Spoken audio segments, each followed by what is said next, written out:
नमस्कार साथियों, PSP college में आपका हार्दिक स्वागत है। आज हम पढ़ने जा रहे हैं राजस्थान का भूगोल। राजस्थान का भूगोल में हमने जो शुरू किया था वो राजस्थान का आकाश स्थिति विस्तार, मतलब यूं कहे तो कि राजस्थान के बारे में सामान्य जानकारी हम देख रहे थे। तो पिछली क्लास में हमने राजस्थान के बारे में कुछ जानकारी देखी थी, जिसमें राजस्थान ग्लोब में किस जगह स्थित है, कौन से गोलार्ध में है, और देशांतरों की दृष्टि से राजस्थान किस भाग में है, और अक्षांशों की दृष्टि से राजस्थान किस भाग में या किस गोलार्ध में आता है।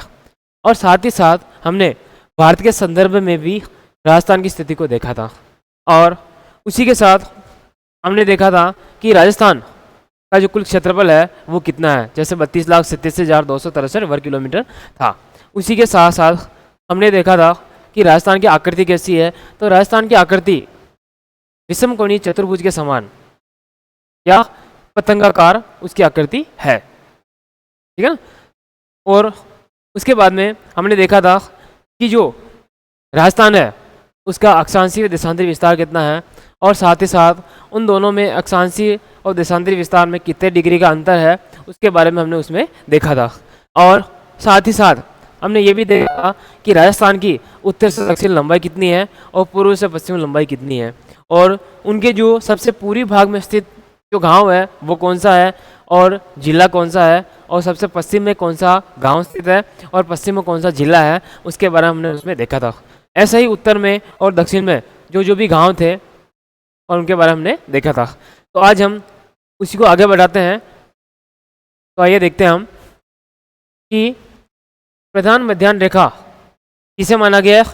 0 डिग्री देशांतर रेखा को, 0 डिग्री देशांतर रेखा को प्रधान मध्याह्न रेखा या ग्रीनविच रेखा से पूर्व की ओर जाने पर, पूर्व की तरह अगर हम बढ़ते हैं तो पूर्व की ओर जाने पर प्रत्येक 1 डिग्री देशांतर, 1 डिग्री देशांतर को पार करने में, जैसे 1 डिग्री देशांतर को पार करते हैं, पार करने में 4 मिनट की, मतलब 4 मिनट का समय उसमें लगता है, 4 मिनट की, तथा प्रत्येक 15 डिग्री देशांतर को पार करने में, 15 डिग्री देशांतर पार करने में 1 घंटे की वृद्धि होती है, मतलब उसमें 1 घंटा बढ़ जाता है।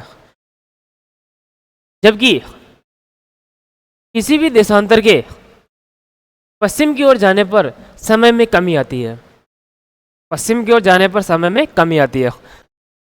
जैसे हम एक चित्र के माध्यम से देखते हैं, जैसे हमने एक चित्र बनाया है, ग्लोब के बारे में समझते हैं।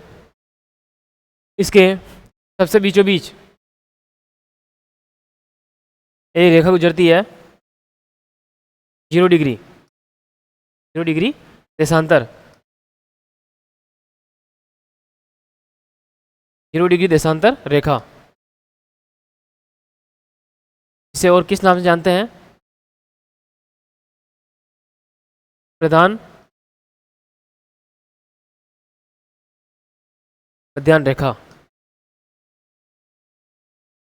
ठीक है, प्रधान मध्याह्न रेखा। तो इसमें क्या आया, ये जो खड़े हैं जैसे, और एक यहाँ पर एक लाइन हो रही है जो कि पृथ्वी को ये भी 2 बराबर भागों में मारती है। इनके बारे में हमने वैसे पिछली क्लास में देखा था। 0 डिग्री है जो कि भूमध्य रेखा, और इस प्रकार से जो लाइनें खींच जाती है,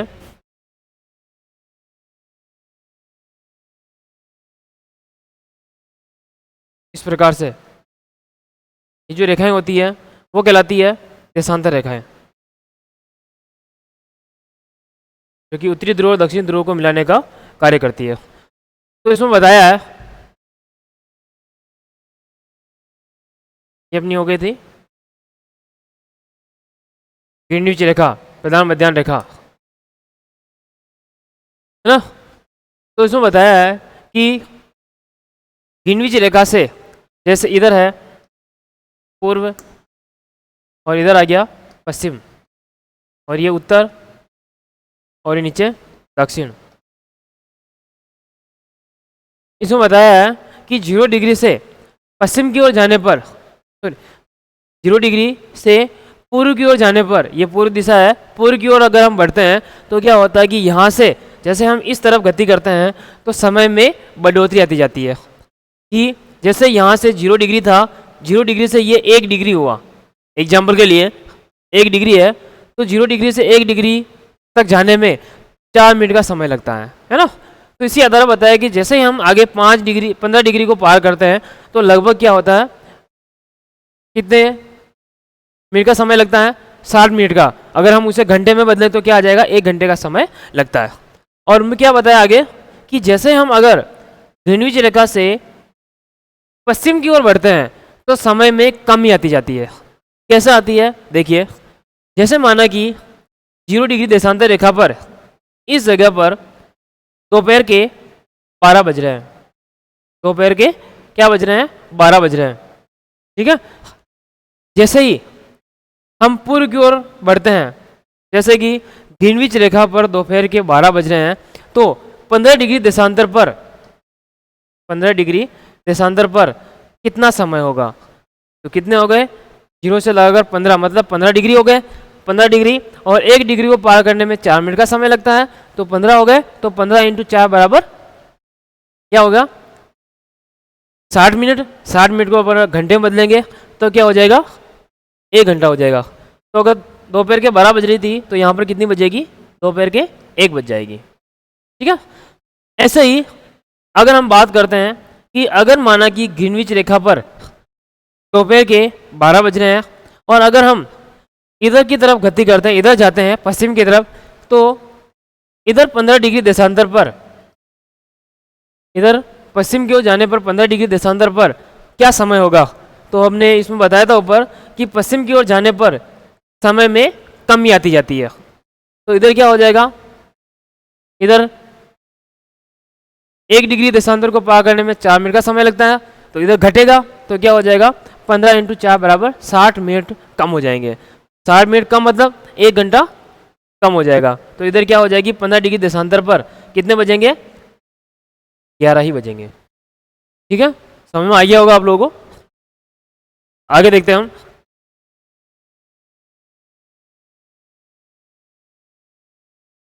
जैसे एक एग्जांपल के लिए देर का इसमें,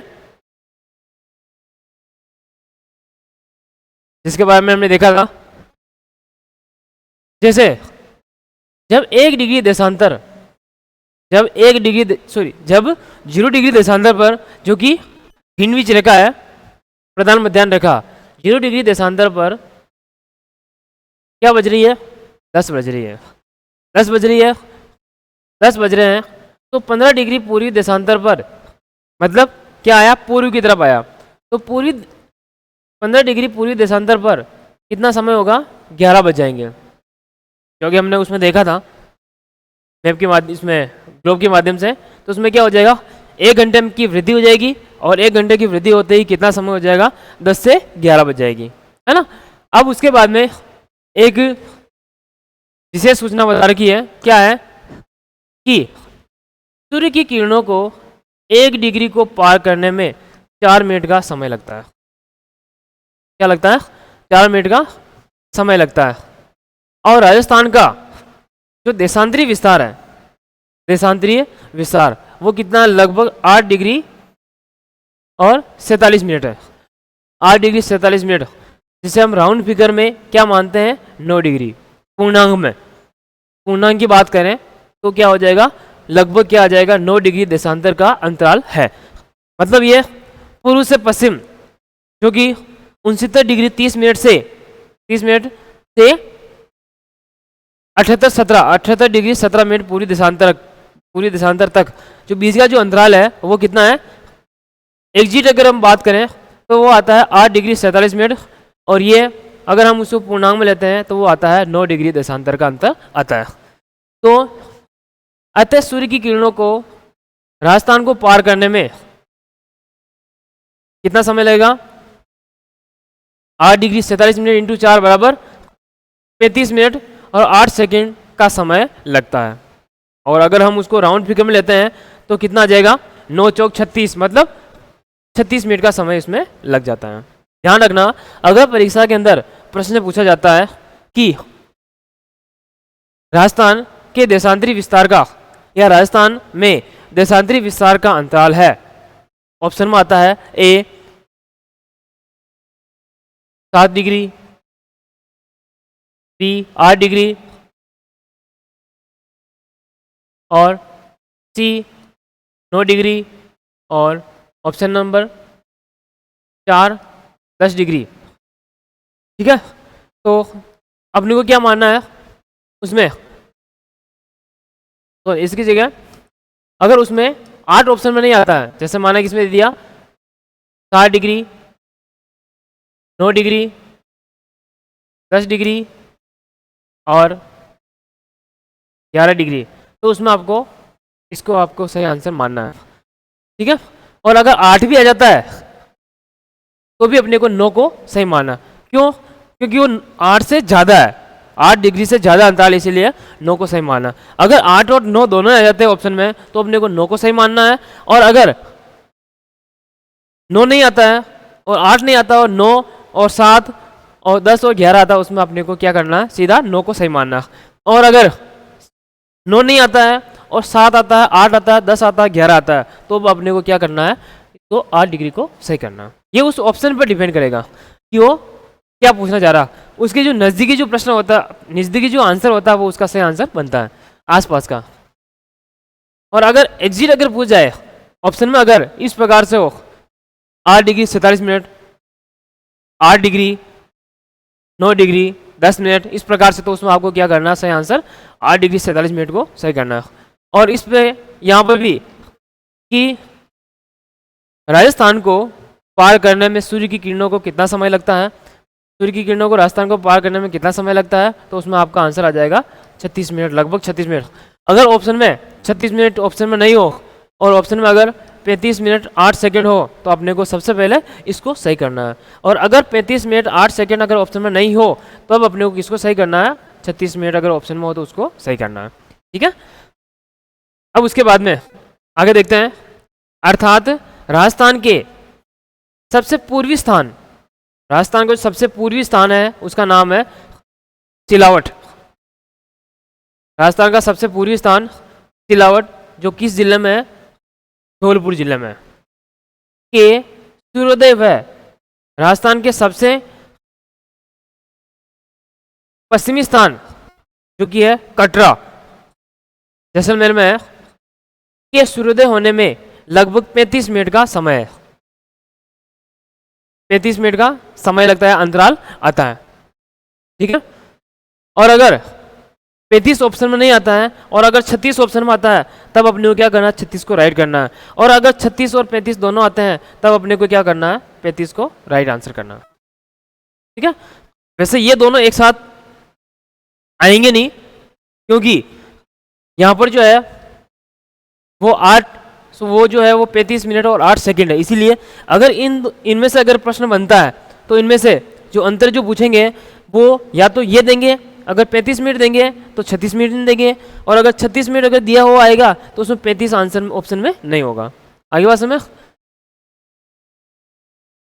और उसके बाद राजस्थान में सबसे पहले सूर्योदय व सूर्यास्त किस जगह होता है? तब वो होता है सिलावट, जो कि धौलपुर जिले में है। क्योंकि जिस जगह सबसे पहले सूर्योदय होगा उस जगह सबसे पहले सूर्यास्त भी होगा। और राजस्थान में सबसे बाद में सूर्योदय व सूर्यास्त किस जगह होता है? कटरा, जो कि जैसलमेर में स्थित है। ठीक है, आगे बढ़ते हैं हम।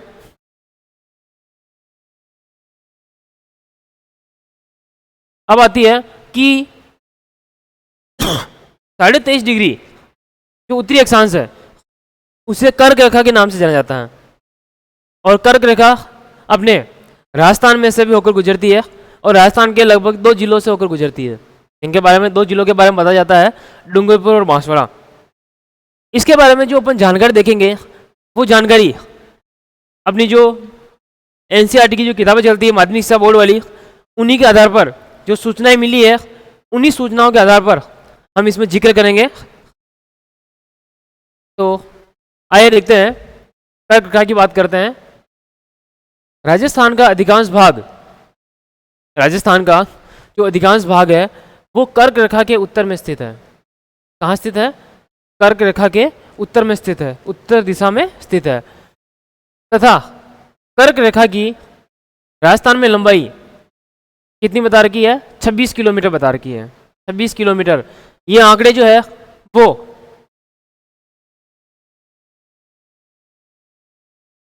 एनसीईआरटी के आधार पर या यूं कहे तो माध्यमिक शिक्षा बोर्ड द्वारा प्रकाशित जो पुस्तकें चलती है राजस्थान के अंदर, उसके आधार पर है। इसकी कितनी लंबाई बता रखी है? 26 किलोमीटर बता रखी है। उसके बाद कर्क रेखा राजस्थान के 2 जिलों से होकर गुजरती है। कौन कौन से हैं? एक तो है डूंगरपुर और दूसरा है बांसवाड़ा। इन 2 जिलों से होकर गुजरती है। उसके बाद कि कर्क रेखा के सर्वाधिक नजदीक, कर्क रेखा के सर्वाधिक नजदीक शहर किसको बता रखा है? कुशलगढ़ को माना गया है। कुशलगढ़ को सबसे नजदीक शहर माना गया है, जो किस जगह है? बांसवाड़ा जिले में स्थित है। तथा कर्क रेखा के सर्वाधिक नजदीक जो जिला मुख्यालय है वो कौन सा है? बांसवाड़ा जिला मुख्यालय स्थित है। अगर प्रश्न ये आ जाता है कि कर्क रेखा के सर्वाधिक नजदीक शहर स्थित है, जिसमें कोई से भी 4 ऑप्शन आ जाते हैं, जैसे कि कोणा, कोणागांव, कुशलगढ़, कटरा और सिलावट, तो उनमें आपको किसको सही करना है? कुशलगढ़ को सही करना है। और अगर जिला मुख्यालय की बात की जाए, उसमें आ जाता है ऑप्शन में नंबर 1 जैसे श्री गंगानगर या गंगानगर, और दूसरा जैसलमेर, और तीसरा धौलपुर, और नीचे चौथा बांसवाड़ा जाता है। तब अपने को किसको सही करना है? बांसवाड़ा को सही करना है। कर्क रेखा से सर्वाधिक दूर स्थित शहर, कर्क रेखा जो अपने राजस्थान से गुजरती है उससे सबसे ज्यादा दूरी पर है ना, तो सर्वाधिक दूरी पर स्थित शहर वो जिला मुख्यालय कौन सा है?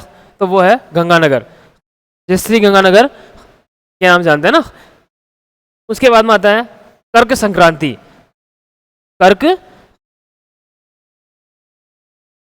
संक्रांति या ग्रीष्म संक्रांति क्या होता है कि 21 जून को, कौन सी तारीख है? 21 जून, 21 जून को कर्क रेखा पर सूर्य सीधा चमकता है। इसके बाद सूर्य दक्षिणायन होना शुरू हो जाता है। उसके बाद सूर्य की स्थिति दक्षिणायन होना शुरू हो जाती है। 21 जून को राजस्थान में सबसे लंबा दिन, 21 जून को राजस्थान में सबसे लंबा दिन व सबसे छोटी रात होती है। क्यों? क्योंकि सूर्य जो है वो कर्क रेखा पर 21 जून को सीधा चमकता है, और कर्क रेखा जो है वो राजस्थान के डूंगरपुर बांसवाड़ा में से होकर गुजरती है। इसीलिए क्योंकि इस जगह पर सूर्य की सीधी किरणें पड़ती है, इसीलिए दिन क्या होगा? लंबा होगा। और कर्क रेखा पर स्थित,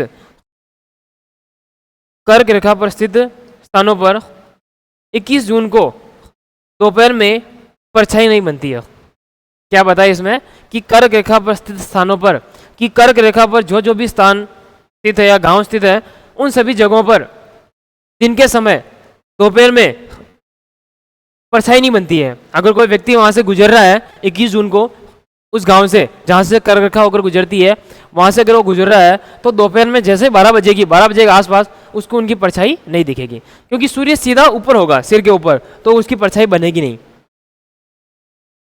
अगर सूर्य पीछे होगा तो उसकी परछाई आगे बनेगी, और आगे की तरफ होगी, किरणें उधर से आएगी तो उसकी परछाई पीछे पड़ेगी। और लेकिन अगर सूर्य सीधा अपने सिर के ऊपर है, सामने है ऊपर की तरफ, तो उसकी परछाई कहाँ बनेगी? इसलिए क्या कहा गया कि 21 जून को सूर्य कर्क रेखा पर सीधा चमकता है, और कर्क रेखा पर स्थित जो भी स्थान है, गांव है या जिला, कोई भी क्षेत्र आ गया, अगर उस जगह पर, अगर उस जगह से अगर कोई गुजर रहा है तो उस समय दोपहर में उसकी परछाई नहीं बनती है।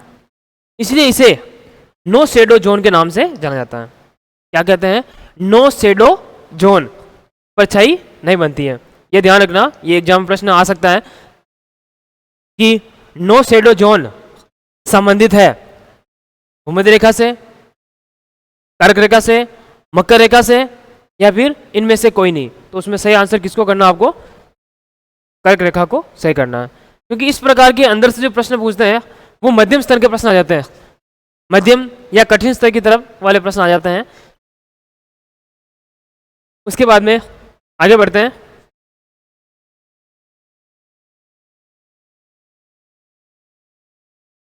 कि सूर्य की किरणों का सर्वाधिक तिरछापन, कि सूर्य की जो किरणें हैं वो सबसे ज़्यादा तिरछी कहाँ पड़ती है? तो सबसे ज़्यादा तिरछापन गंगानगर, गंगानगर में, जबकि सर्वाधिक सीधापन, सीधी किरणें वो पड़ती है बांसवाड़ा में। अगर आपसे प्रश्न पूछ लिया जाता है कि राजस्थान में ऐसा कौन सा जिला है जहाँ पर सूर्य की सीधी किरणें पड़ती है, तो वो आ जाएगा आपका बांसवाड़ा ऑप्शन में। या फिर सूर्य किरणों का सर्वाधिक सीधापन रहता है तो वो बांसवाड़ा उसका ऑप्शन बन जाएगा राइट आंसर। और अगर पूछता है कि सबसे तिरछी किरणें कहाँ पड़ती है, तो श्री गंगानगर या गंगानगर में पड़ती है। क्यों? क्योंकि गंगानगर सबसे उत्तरी जिला है इसलिए। जैसे इसको देखते हैं यहाँ पर इस जगह से एक बार, तो इसका मैप आगे बनाएंगे। और क्या बताया कि राजस्थान में सूर्य की किरणों के तिरछेपन का अवरोही क्रम, सूर्य की किरणों के तिरछेपन का अवरोही क्रम, कि किस प्रकार से किरणें तिरछी होती जाती है। तो अवरोही क्रम नहीं है, आरोही क्रम पूछा है, मतलब घटते क्रम में आरोही क्रम। दक्षिण से उत्तर की ओर, दक्षिण से उत्तर की ओर, सॉरी इसमें क्या है, तिरछापन जो पूछा है वो आरोही क्रम। आरोही मतलब सब पहले कम, उससे ज्यादा इस प्रकार से आएगा, है ना। तिरछापन पूछा है, पहले कम तिरछी पड़ेगी, उसके बाद ज्यादा, उससे बाद ज्यादा, उसके बाद ज्यादा, इस प्रकार से ये आरोही क्रम का मतलब होता है। और अगर आरोही क्रम नहीं आता और अवरोही क्रम होता तो अवरोही क्रम में क्या होता, उल्टा हो जाता इसका। तो वो क्या होगा, दक्षिण से उत्तर की ओर, जिसमें बांसवाड़ा से गंगानगर की ओर या श्री गंगानगर की ओर जाने पर सूर्य की किरणों का तिरछापन बढ़ता जाता है। कि पहले तो बांसवाड़ा वाले क्षेत्र में तो सूर्य की किरणें कम तिरछी पड़ेगी, मतलब सीधी पड़ेगी। जैसे ही बांसवाड़ा से उत्तर की तरफ जाएंगे, किस तरफ, गंगानगर की तरफ, और सूर्य की किरणें तिरछी पड़ना शुरू हो जाएगी। जैसे इधर देखते हैं हम, इस वाले भाग में गंगानगर है और इधर वाले भाग में बांसवाड़ा है। और इधर अगर सूर्य चमक रहा है, सूर्य किरणें है, तो इस वाले भाग में सीधी पड़ेगी। जैसे ही ऊपर जाएंगे ऐसे इस प्रकार से तिरछी होना शुरू हो जाएगी, है ना।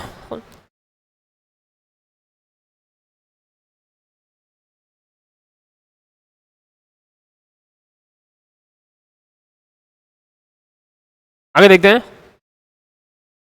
राजस्थान में सूर्य की किरणों के सीधेपन का आरोही क्रम, इसका ध्यान रखना, आरोही क्रम, आरोही क्रम और अवरोही क्रम में विशेष तौर से ध्यान रखना, यही अपने को कंफ्यूजन करता है। सीधेपन का आरोही क्रम उत्तर से दक्षिण की ओर, क्या है, उत्तर से दक्षिण की ओर। कि सीधापन उत्तर से दक्षिण की ओर का मतलब ये हो गया कि उत्तर में कम सीधी पड़ती है, मतलब ज्यादा तिरछी पड़ती है, धीरे धीरे कम तिरछी पड़ना शुरू हो जाती है। तो ये बता रखा गंगानगर से बांसवाड़ा की ओर, कि गंगानगर में सबसे ज्यादा तिरछी किरणें पड़ती है, उसके बाद धीरे धीरे जैसे ही बांसवाड़ा की तरफ आएंगे और सूर्य किरणें सीधी हो जाएगी। तो गंगानगर से बांसवाड़ा की ओर जाने पर सूर्य की किरणों का सीधापन बढ़ता जाता है।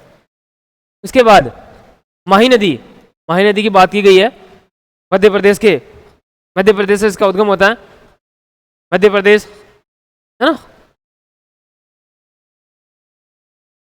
माही नदी कर्क रेखा को 2 बार पार करती है। क्या बताया कि माही नदी कर्क रेखा को 2 बार पार करती है। 21 जून को अंतर्राष्ट्रीय योग दिवस मनाया जाता है। 21 जून, जिस दिन सूर्य कर्क रेखा पर सीधा चमकता है, और उस दिन जो कर्क रेखा पर जो स्थित जो जगह है या स्थान है, उस जगह पर दोपहर के समय परछाई नहीं बनती है। और उस 21 जून को क्या मनाया जाता है, अंतर्राष्ट्रीय योग दिवस के रूप में मनाया जाता है। जिसकी शुरुआत कब से की गई? उसकी शुरुआत 2015 से की गई थी। 21 जून 2015 से इसकी शुरुआत की गई थी अंतर्राष्ट्रीय योग दिवस के रूप में, और तभी से अभी मनाया जा रहा है। 21 जून 2024 जो भी निकला है, 21 जून 2024 को 10वां अंतर्राष्ट्रीय योग दिवस मनाया गया। ये ध्यान रखना, यहाँ से प्रश्न आ सकता है कि 21 जून या जून 2024 को कौन सा विश्व अंतर्राष्ट्रीय दिवस मनाया गया है, तो वो है 10वां। और 21 जून को कौन सा दिवस मनाया जाता है, या यूं भी आ सकता है कि 21 जून संबंधित है जिसमें आ जाता है भूमध्य रेखा से, मकर रेखा से और अंतर्राष्ट्रीय योग दिवस से, और चौथा ऑप्शन इनमें से कोई नहीं। तब ध्यान रखना, ना तो वो मकर रेखा से संबंधित है और ना ही वो क्या है, भूमध्य रेखा से संबंधित है। इसमें अपने को सही आंसर किसको करना है? इससे, है ना, अंतर्राष्ट्रीय योग दिवस से, मतलब वो ये पूछना चाह रहा है। कर्क रेखा, इसकी बात करते हैं अपन भारत के संदर्भ में कि भारत में कर्क रेखा जो है वो कितने राज्यों से होकर गुजरती है?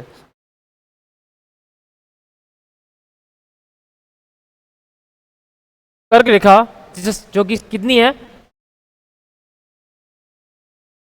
23.5 डिग्री उत्तरी अक्षांश, 23.5 डिग्री उत्तरी अक्षांश, जिसे कर्क रेखा के नाम जाना जाता है ना। तो कर्क रेखा भारत के 8 राज्यों, जिसमें कौन कौन से? गुजरात, राजस्थान, मध्य प्रदेश, छत्तीसगढ़, झारखंड, पश्चिम बंगाल और त्रिपुरा एवं मिजोरम से होकर गुजरती है।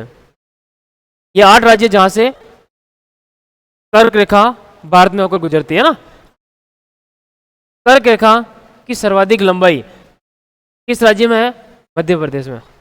कर्क रेखा की सबसे ज्यादा लंबाई मध्य प्रदेश में है, वह सबसे कम कहाँ है? त्रिपुरा में है। इसकी एक ट्रिक भी है इन राज्यों को याद करने की, वो देखिए।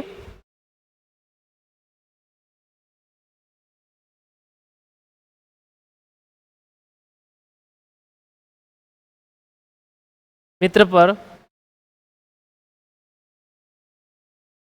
गमछा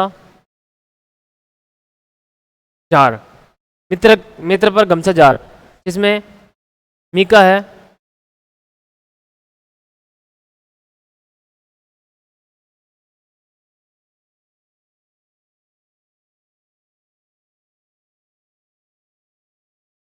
मीका बन जाएगा।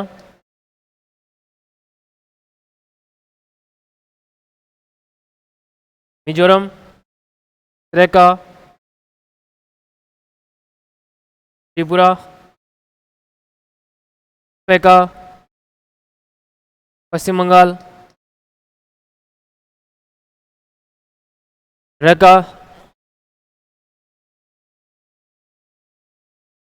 राजस्थान, गेका,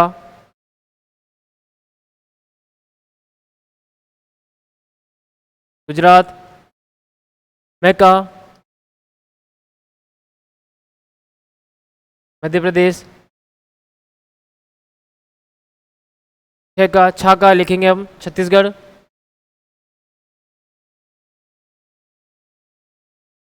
और झारका झारखंड।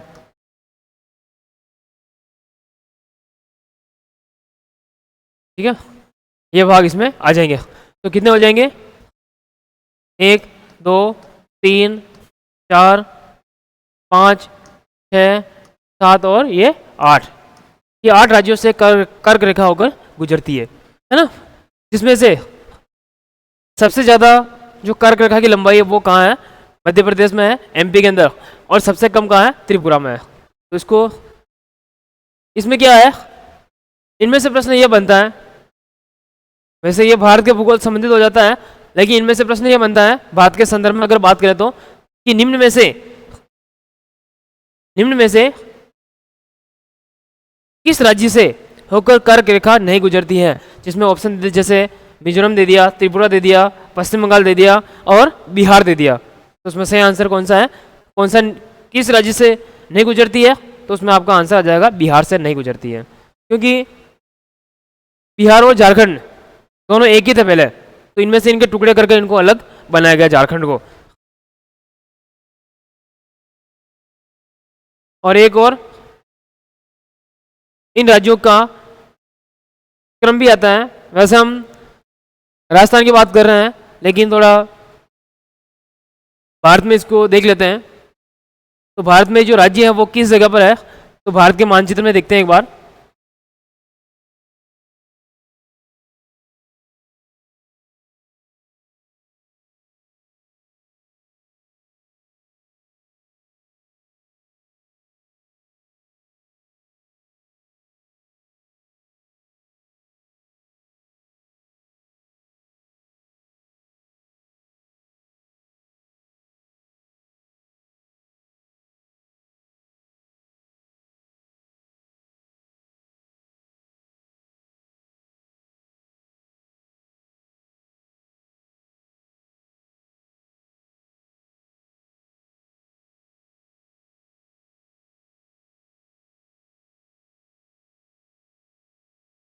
ये वाला भाग है, त्रिपुरा वाला भाग ही आ जाएगा।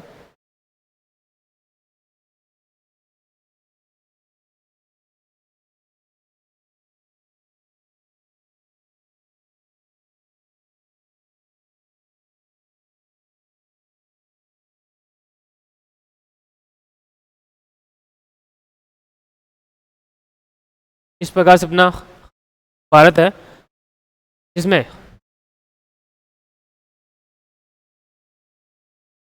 जो कर्क रेखा गुजर रही है,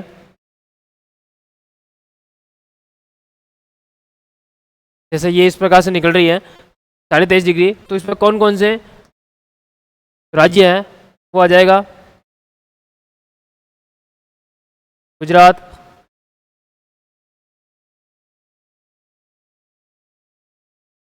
राजस्थान,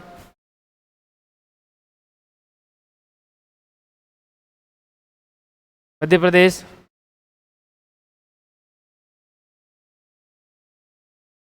एमपी है ना, छत्तीसगढ़ और झारखंड। और लिख देंगे हम पश्चिम बंगाल, और इधर त्रिपुरा, और ये मिजोरम। ठीक है, इनमें से इनका क्रम पूछ सकते हैं कि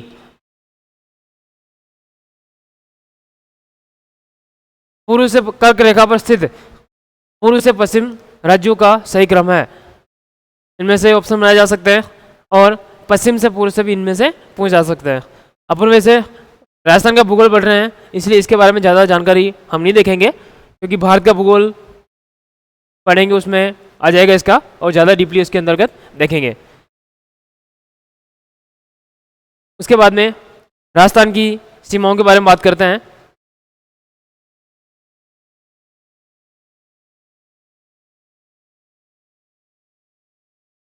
राजस्थान की सीमाएं, राजस्थान की कुल जो स्थलीय सीमा है, जो स्थलीय भाग से जुड़ी हुई है, स्थलीय सीमा की कुल लंबाई है 5,920 किलोमीटर। कितनी है? 5,920 किलोमीटर। नोट लगा के एक विशेष जानकारी बता रखी है कि जो राजस्थान जो है उनकी सीमा है वो जल के साथ ही लगती है। जली सीमा राजस्थान के साथ नहीं बनती है, तो राजस्थान के जली सीमा नहीं लगती है। राजस्थान की अंतर्राष्ट्रीय सीमा, अंतर्राष्ट्रीय सीमा वो होती है जो किसी देश के साथ लगती है। अंतर्राष्ट्रीय सीमा, सॉरी अंतर्राष्ट्रीय नहीं है, अंतर्राज्यीय सीमा जो किसी राज्य के साथ लगती है। तो राजस्थान की कुल अंतर्राज्यीय सीमा कितनी है? वो है 4,850 किलोमीटर है, राज्यों के साथ लगती है। जो जैसे राजस्थान की पंजाब के साथ लगती है, हरियाणा के साथ लगती है, मध्य प्रदेश साथ लगती है, उत्तर प्रदेश साथ लगती है, जो ये ऐसा था ना, उस प्रकार से इसमें हम बात करते हैं। और राजस्थान की जो अंतर्राष्ट्रीय सीमा है ये वो है जो किसी देश से दूसरे देश के साथ लगती है। उसकी लंबाई है 1,070 किलोमीटर। ये कि अपने राजस्थान की अंतर्राष्ट्रीय सीमा की बात की जा रही है जो कि 1,070 किलोमीटर है। राजस्थान की कुल स्थलीय सीमा में अंतर्राष्ट्रीय सीमा का प्रतिशत, ये राजस्थान की कुल स्थलीय सीमा में अंतर्राष्ट्रीय सीमा का प्रतिशत कितना है, तो वो है 18.07%। इस लाइन को ध्यान रखिएगा। यहाँ से प्रश्न बन सकता है कि जो कि देखो प्रश्न 3 तरह से बनते हैं, एक तो सरल स्तर का, एक मध्यम स्तर का और एक होता है कठिन स्तर का। सरल स्तर के जो प्रश्न होते हैं वो सभी करते हैं, और एक होते हैं मध्यम स्तर के जो थोड़ा घुमा फिरा के पूछ जाता है, वो अपने को सिलेक्शन की तरफ ले जाते हैं। अगर अपन ने अगर मध्यम स्तर के प्रश्न हल करना शुरू कर दिया तो अपन ये सोच सकते हैं कि हाँ हम सिलेक्शन की तरफ जा रहे हैं। और एक आता है कठिन स्तर का। अगर कठिन स्तर के प्रश्न हमने हल करना शुरू कर दिया, करने लगे, तो हम श्योर हो जाता है कि हमारा सिलेक्शन पक्का है। तो इस प्रकार से कठिन स्तर के प्रश्नों में हम इसको कह सकते हैं। उसके बाद रेड क्लिप रेखा, भारत व पाकिस्तान के मध्य या भारत व पाकिस्तान के बीच स्थित अंतर्राष्ट्रीय सीमा रेखा को रेड क्लिप रेखा के नाम से जाना जाता है। किस नाम से जानते हैं? रेड क्लिप रेखा के नाम से जानते हैं। अगस्त 1947 में भारत पाकिस्तान के विभाजन के समय, कब की बात है ये? अगस्त 1947, जब भारत आजाद हुआ था। अगस्त 1947 में भारत पाकिस्तान के विभाजन